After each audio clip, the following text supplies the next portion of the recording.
waxaa taahaliyey ummadda Soomaaliyeed si hufan ugu soo shaqeeyay isla markaana wadani ahaa waxaan mar walba ka marqaati kacayaa inaad Soomaaliya horumar badan gaarsiisay waa Xasan Sheekh Maxamuud oo amaantaasi u jeediyay madaxweyne Maxamed Cabdullaahi Farmaajo kadib markii qadka telefoonka ay ku wada hadleen Xasan Sheekh Maxamuud oo u mahadceliyay Maxamed Cabdullaahi Farmaajo warbixin ku saabsan ayaan idin soo gudbin doonaa iyo hal dalab oo madaxweynuhu hordhigay Xasan Sheekh Maxamuud madaxweynaha cusub ee dalka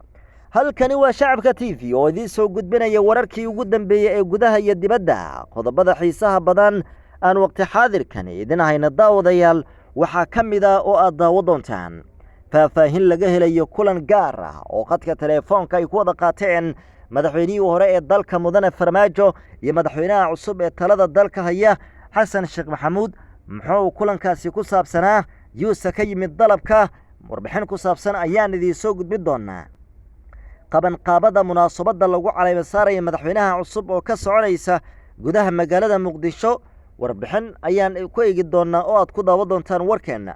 qodobada kalena waxa ugu waaweyn wasiirka wasaaradda maaliyadda Dr. Cabdiraxmaan Ducaale Bayle oo hal dalab u jeediyay Xasan Sheekh Maxamuud dalabkaasi oo la xiriira in uu ogaado amaanada ummadan ay dawladda u hayso isla markaana ka biyadiida danaha gaarka ee siyaasadeed si uu markaa u kasbado qulubta ummadda Soomaaliyeed warbixin ku saabsan iyaduna waa daawo doontaan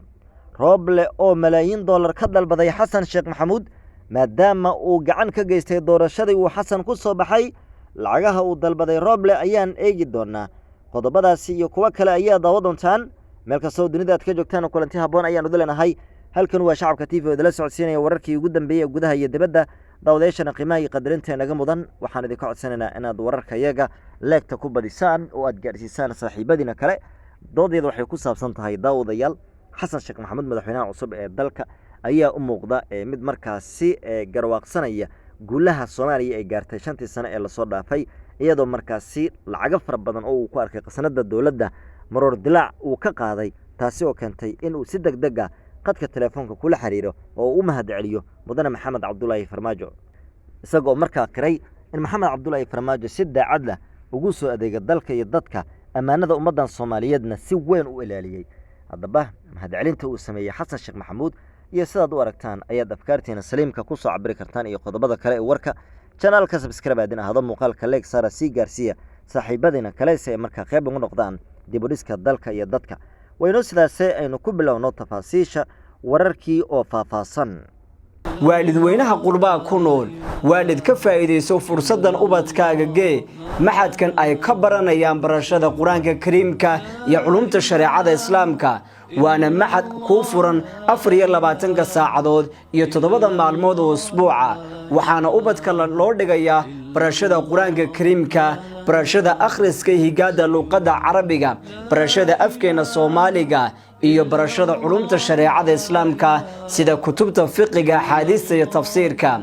waxa sidoo kale waalidiinta la baraya isla markaana laga saxaya at-tahiyaadka salaada iyo aayad kursida waalid hadda ka faa'iideyso oo hadda isqora maxadka tartiilul qur'aan online oo ah dugsi fac weyn oo ay sanad kasta ka qalin jabiyaan ardayda kala duwan ee caalamka ku nool ballanteenu waa inaynu hore ula xiriirno maxadka tartiil qur'aan online kulan qadka telefoonka ku dhaxmaray madaxweyne Maxamed Cabdullaahi Farmaajo iyo madaxweynaha cusub ee talada dalka haya mudane Xasan Sheekh Maxamuud ayaa u badnaa mahadcelin uu Xasan Sheekh Maxamuud u muujiyay madaxweynihii hore ee talada dalka hayay 5 sano ee la soo dhaafay Xasan Sheekh Maxamuud ayaa garwaaqsaday shaqada adag ee uu qabtay mudane Farmaajo muddadii uu xafiiska joogay isaga oo sidoo kale soo dhaweeyay guulaha ay Soomaaliya gaartay xilligaasi madaxweyne Xasan Sheekh Maxamuud oo qadka telefoonka kula sheekaysanayay madaxweynihii hore ee dalka mudane Farmaajo ayaa u sheegay in shaqada uu halkeeda ka sii wadayo isla markaana howlaha hortobinta leh uu diiradda saarayo isla markaana ahmiyad gaar ah uu saari doono madaxweyne Maxamed Cabdullaahi Farmaajo ayaa dhankiisa madaxweynaha cusub u rajeeyay inuu eebba la garab galo shaqada adag ee markaa ka filayaan ummadda Soomaaliyeed Maxamed Cabdullaahi Farmaajo ayaa sidoo kale kula taliyay Xasan Sheekh Maxamuudka ee loo doortay hoggaanka dalka inuu markaa ka fogaado arrimaha musuqmaasuqa inuu ku sameeyo ciidamada qalabka sida iyo shaqaalaha mushaarkooda taasi oo uu sheegay madaxweyne farmaajo inay dhaawici karto dowladnimada, musuq maasuqana uu yahay dilaaga koowaad ee dowlad dhiska dalka. madaxweyne maxamed cabdulaahi farmaajo iyo xasan sheekh maxamuud oo kulankoodii guul ku soo dhammaaday ayuu xasan sheekh maxamuud ka codsaday maxamed cabdulaahi farmaajo wada shaqayn joogto ah, islamarkaana ku daawanin howsha adag ee markaa loo igmaday. madaxweynaha ayaa u ballan qaaday xasan sheekh inuu markaa la shaqayn doono, islamarkaana si daacadnimo leh wixii dadaal iyo karti ah uu dhankiisa ku caawin doono. kulankan ayaa ku soo aadaya xilli uu shaqada doonayo inuu dardar ku wado mudane xasan sheekh maxamuud, madaxweynaha cusub ee Soomaaliya. geesta kale waxaa sii kordhaya dadka faraha badan ee xasan sheekh ugu baaqaya inuu markaasi ka fogaado falalkii musuq maasuqa ee waqtigii hore uu horey ugu kacay, taasi oo keentay in dadka ay siyaasaddiisa nacaan. waxaa kaloo loogu baaqay xasan sheekh maxamuud inuu ka waantoobo nin jeclaysiga oo keeni karta Soomaalida inay mar kale kala irdhoobaan, islamarkaana burburto dowladnimada imanka soo bikaacaysa. dadka Soomaaliyeed ayaa aad ugu hamuun qaba dowladnimo, iyadoo ay ka soo daaleen dib u dhaca iyo sidoo kale burburka xilligii la riday dowladdii dhexe ee militariga. wixii intaasi ka dambeeyana dadka Soomaaliyeed waxay ahaayeen kuwa ku dhibaataysnaa gudaha dalka iyo sidoo kale dalalka caalamka. dad badan oo Soomaaliyeed oo waddanka ugu dambeysay 30 sano ayaa xilligan doonaya in dalkooda hooyo ay dib ugu soo laabtaan si ay noloshooda u sii wataan. waxaana markaasi doonayaan bulshada in la helo dowlad awood leh oo rabitaanka iyo rajada shacabkan Soomaaliyeed ka dhabayn karta. halkaasi aad weli inaga daawanaysaan daawadayaal waa telefishinka Shacabka TV. kulanti haboon ayaan u leenahay. maxamed xuseen roble ra'iisul wasaaraha weli xafiiska jooga, balse madaxweynaadkiisa aan saxda ahayn sida loo yahay, lagana rajaynayo madaxweynaha cusub inuu soo magacaabo ra'iisul wasaare shaqada sii wada, ayaa imanka wuxuu dhaqaale ka dalbaday xasan sheekh madaxweynaha cusub ee Soomaaliya. roble ayaa markaasi doonaya inuu laaluush ka qaato xasan sheekh, maadaama doorashadii uu ku soo baxay xasan uu isagu kaalin ku lahaa sida uu haatan ku doodaya. waa xaqiiq in uu roble kooxda mucaaradka Soomaaliya danahooda u filiyay waqtigii ololaha doorashooyinka ay socdeen, isla markaana kooxda mucaaradka Soomaaliya dantooda uu ka dhex shaqeeyay.